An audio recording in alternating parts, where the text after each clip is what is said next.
आता बातमी टेरिफ संदर्भात आहे। अमेरिकेचे राष्ट्राध्यक्ष डोनाल्ड ट्रम्प यांनी अनेक देशांवर टेरिफ अस्त्र हे उगारलेले आहे। यात भारत सुद्धा होरपळताना दिसतोय।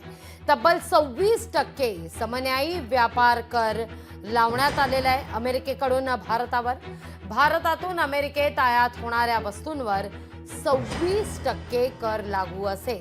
ट्रम्प यांच्या निर्णयानं अमेरिकेनं शेअर बाजारात तीव्र पडसाद देखील उमटलेले आहेत। अमेरिकेच्या या निर्णयानंतर तर भारतीय शेअर बाजार सुद्धा गडगडलेला आहे। 2 एप्रिल पासून हे दर लागू करण्यात आले आहेत। नव्या करांची घोषणा ट्रम्प यांनी पत्रकार परिषदेत सुद्धा केलेली आहे।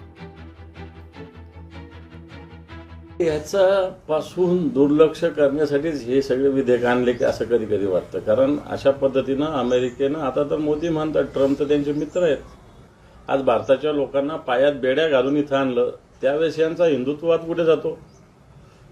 त्यावेळेस इथं हिंदुत्ववाद कुठे जातो? आज 26% अमेरिका आता केली हिंमत, मोदींनी किंवा भारतातल्या कोणत्या मंत्रालयाने विरोध केला, याला आव्हान तरी केलं, कमी करायची विनंती तरी केली।